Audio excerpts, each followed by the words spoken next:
an attempt to tell you what I think is going to happen, but how accurate I am is another matter. Well, let me ask you, was my description of realism accurate enough? Yeah, I thought it was an excellent description of realism. I actually liked how you talked about the minor powers navigating through the waters, where the superpowers or the great powers dominate. It was very well put. Thank you. I'll let you use that free of charge. You're welcome to use that. But thank you very much. So let's start. Let's just begin with the recent decision of the International Court of Justice in the case of South Africa versus Israel. On January 26, the ICJ found that Israel had a plausible case to answer for genocide in Gaza and ordered it to immediately halt all potentially genocidal acts. The day after the ruling, you wrote, quote, "It seems clear that yesterday was a black day for Israel, as the ICJ order will leave a deep and lasting stain on its reputation." Can you expand on that? Why do you think this will leave a deep and lasting stain? Well, the fact is that the ICJ, looking at the evidence, said there was sufficient evidence available to think that Israel was waging a genocidal campaign against the Palestinians in Gaza. I find this to be a remarkable conclusion when you take into account the fact that this is the Jewish state, and Jews, of course, were victims of one of the greatest genocides in recorded history. And that, of course, has to do with what the Nazis did between 1941 and 1945. And to think that the Jewish state stands accused of genocide is really quite remarkable. And in this day and age, when you have an internet and you have all this alternative media, it's almost impossible for the word regarding genocide and Israel's behavior, or the words involving genocide and Israel's behavior, not to sort of spread all over the world. And all sorts of people now understand what the ICJ said in late January. And there's no way this cannot do enormous damage to Israel's reputation. And by the way, to America's reputation as well, because the United States is complicitous in this genocide. Absolutely. I mean, it's co-authoring this genocide. What do you think Israel is trying to achieve in Gaza? They always say that their goal is to destroy Hamas, to eliminate Hamas, to make sure Hamas doesn't have any power or legitimacy, or to turn the people against Hamas. Is that really the goal, or is it ethnic cleansing and genocide? Well, I think the principal goal was ethnic cleansing. I think that Israel's in a situation now where, given the fact that it rejects a two-state solution and it rejects a democratic greater Israel, it's faced with two choices. One is apartheid, which of course is what you now have, or two is ethnic cleansing. And what the Israelis set out to do, in my opinion, from the get-go in Gaza, was ethnically cleanse Gaza. Now, you want to think about the whole argument that many defenders of Israel make, which is that they weren't interested in ethnic cleansing. And what they were really interested in doing was eliminating Hamas. There's no way you can eliminate Hamas unless you either kill all the Palestinians in Gaza or you ethnically cleanse Gaza. As long as the Palestinians remain in Gaza, you're going to have Hamas, or you're going to have a Hamas equivalent. Israel is never going to win a total victory against Hamas and do away with terrorist activities. It's just not going to happen. The Palestinians are going to resist. So again, you have two choices: ethnically cleanse or kill all the Palestinians. And what the Israelis were doing was waging a punishment campaign against the civilian population. The Israelis put their crosshairs on the civilian population. They didn't just simply go after Hamas, they went after the civilian population. And in my opinion, they wanted to drive them out of the Gaza Strip. They wanted another Nakba. It was very clear to me. And of course, they have been completely unsuccessful up to this point in terms of achieving that goal, thankfully, I would add. But in the end, they have killed lots of Palestinians. They have killed so many Palestinians and they have done so many horrible things to the Palestinian people that it is easy to reach the conclusion, as the ICJ did, that there is substantial evidence or plausible evidence that Israel is in the process of committing genocide. I mean, that's how horrible things are. So if, as you say, if, as we all clearly agree, the US is the co-author of this, if, as you say, Israel is killing thousands of people and the description of genocide is very plausible, why is the United States government and the Biden administration assisting and allowing Israel to commit genocide? Is it also the goal of the United States to ethnically cleanse Gaza? They say it's not, but they're helping Israel, at least in its attempt to do it. And do US leaders not clearly see how damaging Israel's crimes are, not just to Palestinians, of course, but also to the influence and stature of the United States? Why is the United States going along with this brutal, horrifying insanity?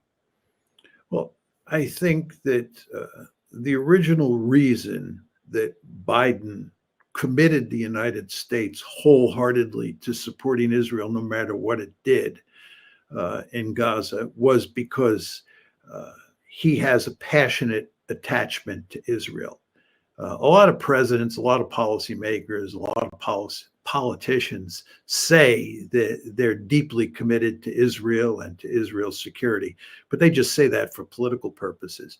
I think in the case of Biden, it is true. He is, in effect, joined at the hip with Israel. And he identified with Israel after October 7th, and he committed the United States to supporting Israel from the get-go. So that's point one. Second point, and in many ways the more important point, is that the Israel lobby is a remarkably powerful institution here in the United States. It is remarkably powerful. And it is almost impossible for anybody in the White House to challenge Israeli policy, no matter what it is, when it comes to the Palestinians. If we're talking about an arms deal with Saudi Arabia, it is possible for a president to challenge the lobby, as Ronald Reagan did in the 1980s. But when it comes to the Israeli-Palestinian conflict, it's almost impossible. So what's happened here, and it's quite clear, is that as this military operation by the IDF has played itself out, the Biden administration has become incredibly uncomfortable with what's going on. It's clear that Biden wants to shut this one down, even though he has a passionate attachment, which raises the question, why can't he shut it down? And the answer is the lobby. I mean, obviously, I agree that the lobby is very powerful. We see the lobby at work in many places, particularly in universities, in terms of bullying and pressuring and harassing academics, and the way they respond to any critical media report, and the way politicians are punished. Certainly, the Israel lobby is extremely present and powerful. But I want to push back a little bit on this, because it's a criticism we see. I mean, you mentioned Ronald Reagan. There is this account that's been circulating in the past couple of months, well sourced. It comes from, I don't remember now the the book, but it was from someone who was present in the Reagan era. In 1982, President Reagan was so horrified by Israel's bombardment of West Beirut, this was during the Israeli invasion in 1982, that he picked up the phone and spoke to Menachem Begin, who was the prime minister of Israel at the time, and said, "This needs to stop, and I mean it." And he said it was a Holocaust, what Israel was doing in West Beirut at that time. And reportedly, Menachem Begin gave him all sorts of, said, "You know, Mr. President, I know what a Holocaust looks like. I don't need a lecture on that." But President Reagan was firm, and he hung up the phone, and Menachem Begin called back after 20 minutes and said, "I have ordered Ariel Sharon, who was the defense minister, to stop the bombing." So that's one phone call Biden could make. The other phone call he could make is to the Pentagon, and maybe Lloyd Austin would pick up or not. I don't know where Lloyd Austin is these days, and maybe the president doesn't know either. But he could say to Lloyd Austin, stop or delay the 24-hour airlift of weapons and bombs that are being used. And I get that the lobby is politically powerful, but here we just saw last night in Michigan, in the Michigan primary, a significant number of people refusing to vote for Biden in the Democratic primary as a protest of his support for this genocide. So you could argue that, one, the president has the power to put a stop to this, and two, the political liability is now shifting to the other side, where supporting Israel is going to cost him his job. So in that context, can't we just, can we put it all down to the lobby, is what I'm saying. Well, you can't put it all down to the lobby. My argument is that about 95% of it is due to the lobby. As I said before, you don't want to underestimate the extent to which Biden has a passionate attachment to Israel. But you raised a lot of different points, and they're all big points that need a lot of unpacking.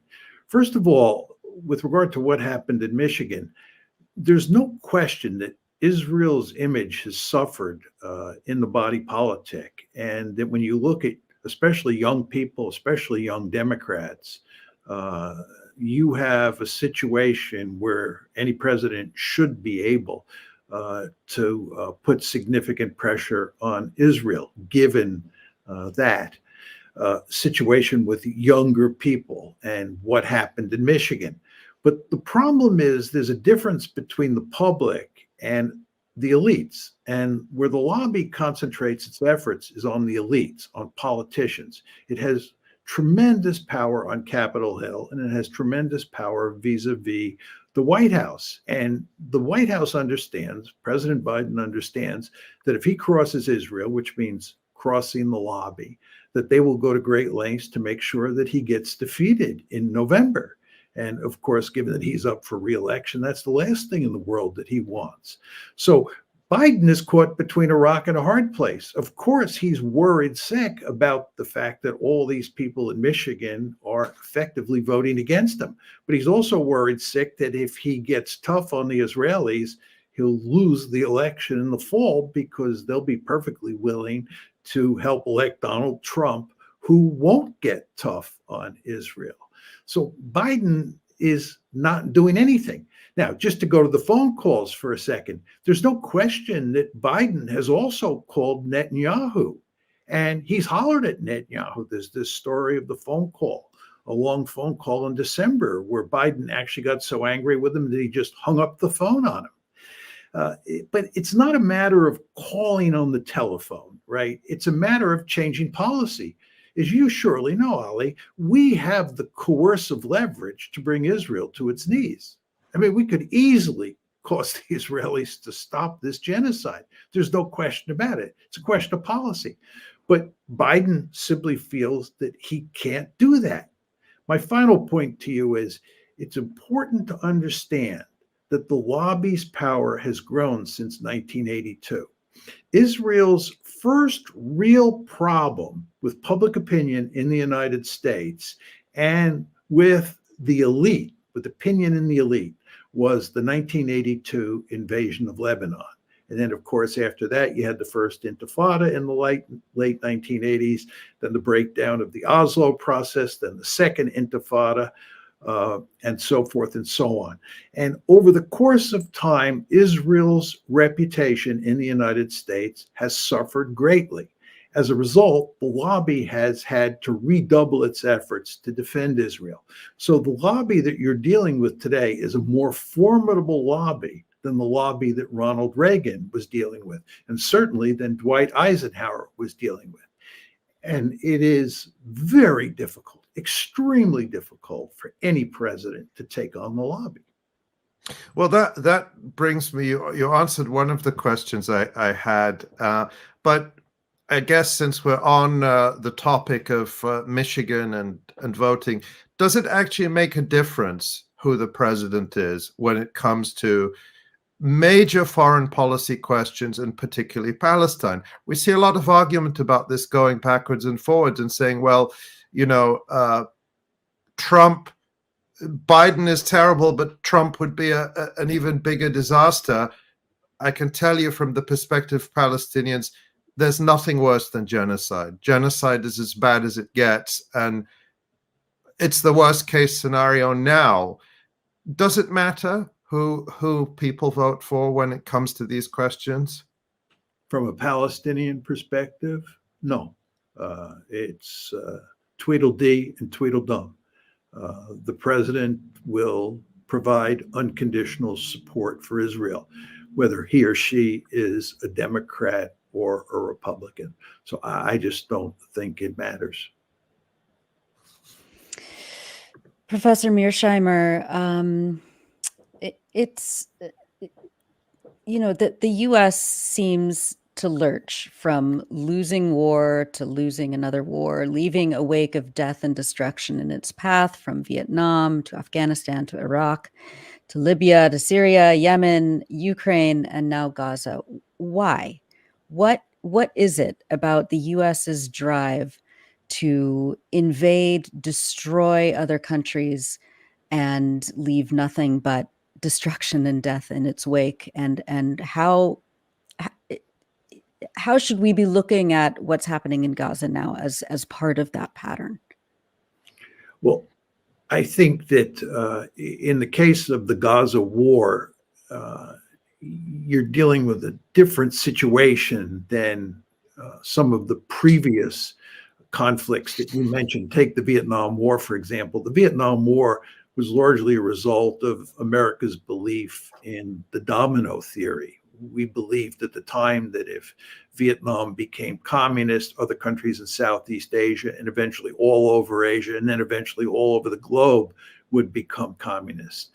This was a remarkably foolish idea, but it's what motivated us. And then a lot of the wars that you described were a result of what happened after 9/11, where the United States went on a rampage and decided it was going to run around the world and promote democracy at the end of a rifle barrel. We would do social engineering at the end of a rifle barrel. The Gaza war and the Ukraine war have different causes than Vietnam and those other conflicts. And I could go into them, but I won't do it at this point in time. But I think the point is that it all depends on the particular context of each of those wars as to why we got into them. But the general point I would make about all of them is that one thing the United States does not have is a good sense of the limits of military force. Most realists like me understand that you can't really do that much with armies, especially if you get into the business of doing social engineering around the world. It just hardly ever works because what you do inevitably is you run into nationalism. I mean, this is what happened in Vietnam. What defeated us in Vietnam was not communism, it was Vietnamese nationalism.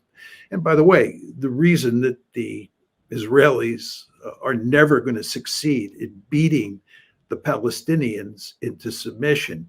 The reason that the iron wall, to use Zeev Jabotinsky's famous phrase, is never going to work is because of nationalism, Palestinian nationalism. And the Israelis refuse to recognize that. And what I'm saying is, in a very important way, American policymakers have failed to appreciate the power of nationalism and how that gets in the way of using military force in effective ways. As I say, I think that this is the principal problem the Israelis face in Gaza, and it's why the United States is remarkably foolish to be supporting the Israelis. Not only, of course, because it's going to fail, they're not going to defeat Hamas decisively, but also because we are complicitous in a genocide. And that is an absolutely horrible situation. It should be categorically unacceptable to every person in the administration. Coming back for a moment to the question of the role of the Israel lobby, you used the term democracy promotion. I don't think that's your term. I don't think that's what the various administrations have called their activities, whether it's in Iraq or in Afghanistan or other countries the US has invaded. I would say that the United States has a pretty unbroken record of opposition to democracy around the world, in Latin America, in Africa, in really everywhere, and Europe as well. I mean, Europe, where they claim they share values, we know that after World War II, the United States was very closely involved in making sure that democratically elected communists couldn't come to power in countries like Italy and so on. And even as recently as the Trump administration, when Jeremy Corbyn was leader of the Labour Party, a left-wing leader, a pro-Palestinian leader, someone who has a history of opposing U.S. militarism, Mike Pompeo, the Secretary of State, said the U.S. wouldn't allow him to come to power, basically.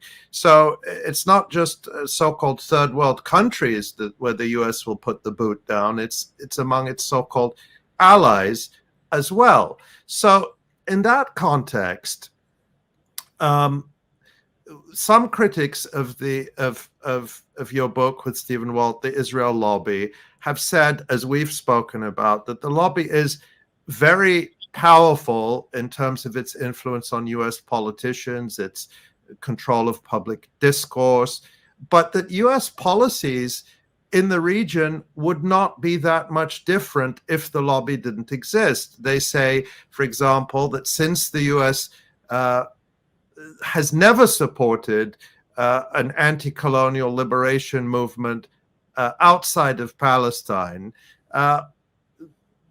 just saying, in other words, US opposition to democracy around the world is universal, not just when it comes to Palestinians. Therefore, there's something bigger here. Their criticism would be that, in a sense, we're scapegoating the lobby for US anti-democratic imperial policies that would be the case anyway. And that, yes, maybe the lobby makes a difference in detail or degree, but not the thrust of the overall policy. The US would still be anti-Palestinian absent the lobby. That's the argument. Yeah, I don't agree with that. First of all, I want to be clear that I understand that the United States, over the course of the 20th century and into the early 21st century, has toppled many democratic regimes. I do believe that at different points along the way, especially after 9/11, we got into the business of democracy promotion. But I also believe that there are many instances of where we overthrew democracy. The United States, as I often emphasize, is a ruthless country. But just to go to your main point, look, the reason we have an Israel lobby is because if we didn't have an Israel lobby, US policy towards the Middle East would be very different.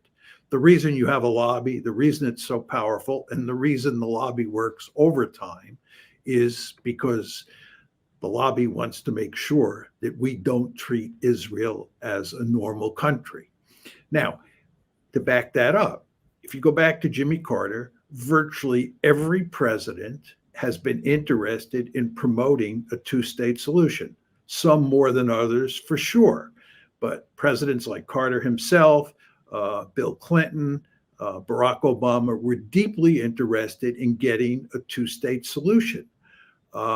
And they could not do that. And why could they not do that? Because the lobby checked them at every turn.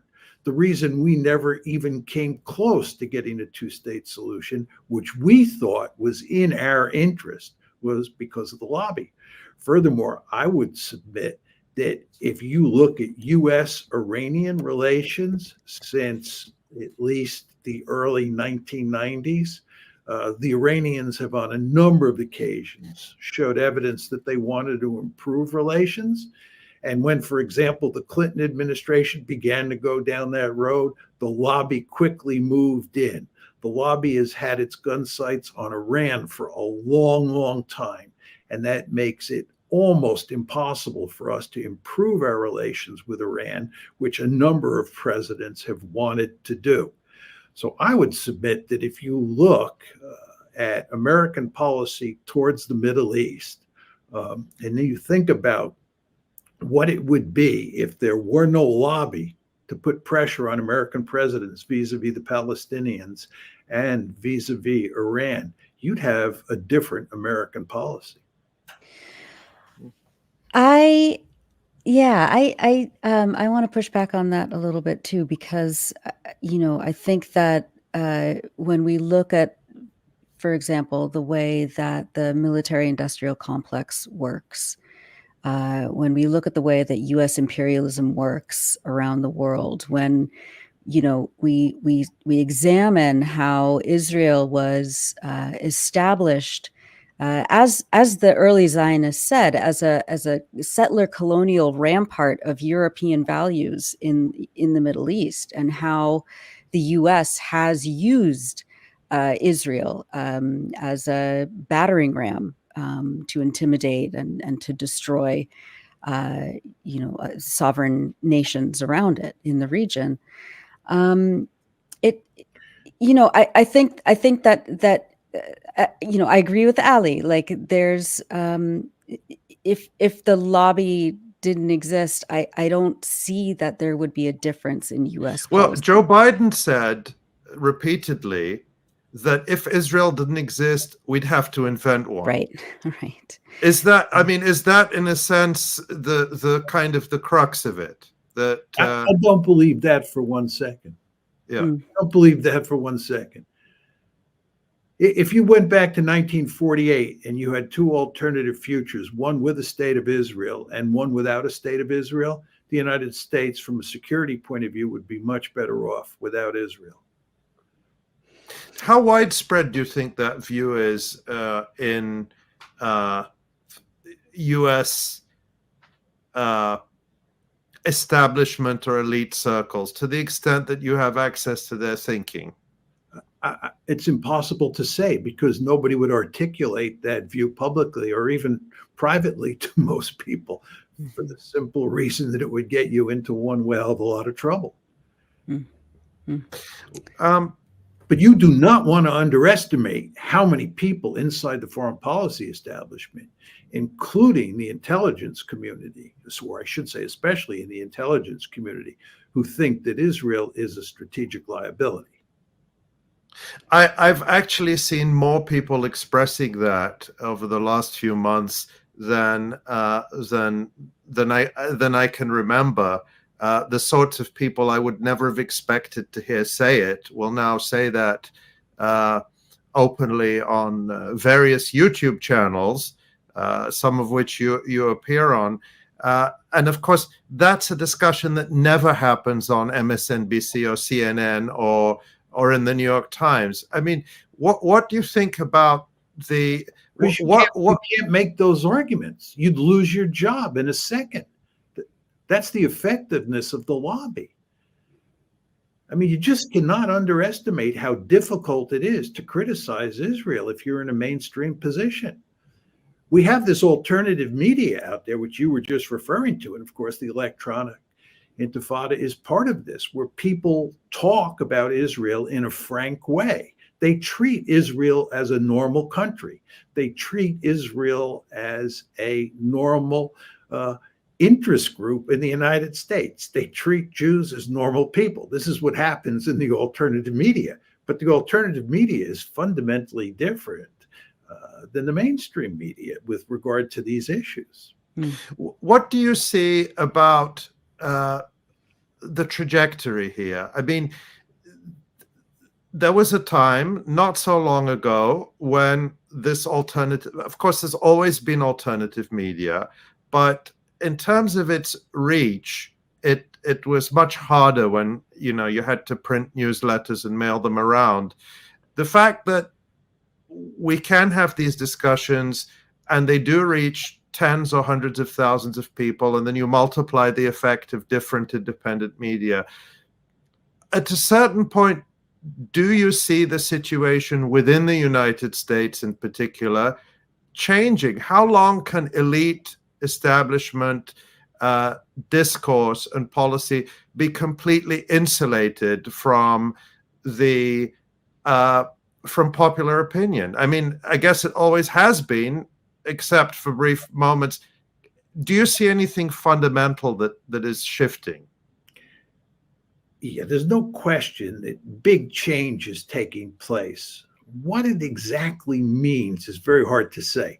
Let me just make a number of points on this. First of all, if we went back 10 years, and you and I were talking about this, we were all talking about these issues, we would be operating in a world where hardly anybody called Israel an apartheid state. And the idea that Israel would be accused of genocide against the Palestinians was almost unthinkable, right? It just wasn't in the cards 10 years ago. We're now in a world where 50% of Joe Biden's supporters think that Israel is committing genocide in Gaza. Just think about that. 50% of Joe Biden's supporters in the 2020 election think that Israel is committing genocide in Gaza. This is truly remarkable. And with regard to apartheid, right, Human Rights Watch, Amnesty International, B'Tselem have all written lengthy reports that lay out in detail why Israel is an apartheid state. And the point is, the situation is not going to get better. 10 years from now, the situation, I believe, in greater Israel, which includes Gaza and the West Bank, will be worse than it is today, because Israel is an apartheid state. And to run an apartheid state in this day and age, you have to dehumanize the Palestinians. This will be visible to everyone. The Palestinians will continue to resist. People will continue to say, why is this going on? Why aren't we doing certain things to stop it? And so forth and so on. Furthermore, you're going to see a continuing erosion of support for Israel among younger Jews, and certainly among younger Democrats and younger people in the United States as well. In the age of the internet, you just can't hide this stuff the way you did when I was a kid, right? When I was young, there was no internet, and my thinking about Israel was informed largely by Leon Uris's book called Exodus, which portrayed the Palestinians as the bad guys and the Israelis as the good guys. That world is so far behind us, it's hard to believe. We just live in a completely different world. So there's no question that it's going to be increasingly difficult for the lobby to keep the American body politic on board.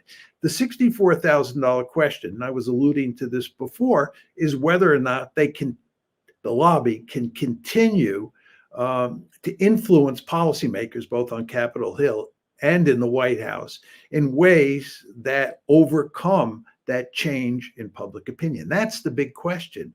Kind of in my heart, I say that things have to change. American policy has to change. But in my head, I tend to say that what we'll have for the foreseeable future is more of the same. Obviously, I hope my heart wins winds out over my head, and my crystal ball, which you were referring to, has a big crack in it on this particular issue. Well, I agree that unless Israel is defeated and Palestine is liberated before 10 years, you're probably right that things will be worse. But I think that we live in a world where the possibility of liberation should not be discounted. But speaking of heart, I want to ask you another question, because again, you know, you as a realist, and realism as a school of thought, are often accused of being heartless. You are clearly not heartless. You've written with great passion and compassion about the situation in Palestine and spoken about that today. But I want to ask you, as a realist, what role do morality and law play in international relations? What role do they play, and what role should they play? Well, we all have both a moral compass and let's call it a strategic compass. In my case, it's a realist compass. When I look out at the world, I think of it in realist terms. And I obviously, as I hope is clear from our discussion today, have a moral compass, and I think about the world in moral terms as well as realist terms. Now, the question is, what's the relationship between moral considerations and realist considerations in my mind? I think that there are a good number of instances where moral logic and strategic logic or realist logic line up, and you can pursue a realist policy that is backed by by moral logic. I often make the argument when the United States fought against Adolf Hitler in World War II, that this was a case where strategic logic and moral logic lined up. It was a good war, the war against Adolf Hitler. I also think there are a lot of cases where there's no strategic logic at play. And I think the best case here is Rwanda. I was fully in favor of intervening in Rwanda in the early 1990s, because there's just simply no strategic logic at play. It didn't matter for the balance of power. And from a moral point of view, my moral compass said, go in there and do everything you can to shut that genocide down as quickly as possible. So you have those two sets of cases. But the really tricky cases are ones where the strategic logic points in one way, one direction, and the moral logic or the moral compass points in the other direction. And my argument is that in international anarchy, in the world that we live in, when the moral compass and the realist compass are at odds, you will act according to the dictates of realist logic, because underpinning realist logic is the motive of survival. And states want to survive, just like individuals want to survive, and they'll do whatever necessary to survive. And if international law says to do something, or moral logic or just war theory says to do something that is at odds with realist logic, the leader will, I believe, every time go with realist logic, again, because of the survival imperative. Am I happy about this? No. It's kind of depressing. It's why I titled my well-known book on realism, as you know, Tragedy of Great Power Politics. There's a real tragic element to all of this, but it is the way the world works. And as you said when you introduced me, it is important to realize that this logic is at play, that there is this tragic element to international politics, and to think about how to smartly navigate it. Professor Mearsheimer, we just have a couple minutes left, but I wanted to just get your take on U.S. empire and the reaches of U.S. empire and the destructiveness and the immorality of it. Do you think that the U.S. empire is coming to an end, especially when we look at how it is co-authoring this genocide in Gaza? We saved the easy question. Yeah, sorry. Yeah. 1 minute or less. No. Well, the truth is, Nora, I don't think of the United States in terms of an empire. When I use the word empire, I think of the British Empire, the French Empire. I think of the United States as a great power that has tremendous reach and interferes in the politics of every country on the planet. And Ali was getting at this before. I have no doubt that the United States does not respect the sovereignty of almost every country on the planet. We're constantly meddling in everybody else's politics. But what matters most for me in terms of thinking about the world is the constellation of great powers. And I think that when I was young and grew up during the Cold War, we lived in a bipolar world, and there were two countries that really mattered for shaping international politics. This is not to say other countries didn't matter, but the two countries that mattered most were the United States and the Soviet Union. In 1991, after the Soviet Union collapsed, and of course the Cold War ended, we moved into the unipolar moment. And the United States was the only great power. It was the only superpower on the planet. And this is when it became fashionable to talk about the United States as an empire, because we were so powerful and we were doing so much meddling that it made sense to a lot of people to think about the United States as an empire. Whether you agree with that characterization of the United States as an empire or not during the unipolar moment, the key point I think that you want to keep in mind is that unipolarity came to an end in about 2017. It's just very important to understand that the world that we live in today is a multipolar world where you have three great powers: China, Russia, and the United States. So the United States, although it may be the most powerful state on the planet, has two rival great powers out there that cause the United States a lot of trouble and limit what the United States can do.